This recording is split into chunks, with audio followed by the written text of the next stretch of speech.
Hello guys, welcome back to the channel. In today's video, I'm going to show you the wind staff ability in Grow Garden 2 game of Roblox Fall Harvest Event Update.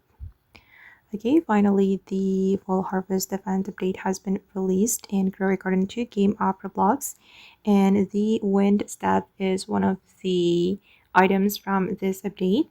You can get it from the gear shop. Right here, just go to the gear shop and then you'll see the wind staff, and it costs 2 million maple leaves. And I'm going to show you the ability of this item. So it can summon a tornado and pull nearby players in. So it's just for fun, guys.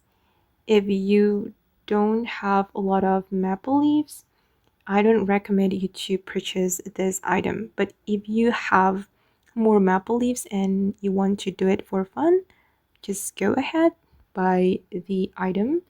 But I think it's not really worth to buy. But if you're rich, you can purchase this item because it can create tornado and it will pull the nearby players. Okay, I don't think you need to purchase this item. Okay guys, and that's about the wind staff and Glory Garden 2 game of Roblox Fall Harvest Event Update. I hope this video will be useful for you. Thank you so much for watching and bye!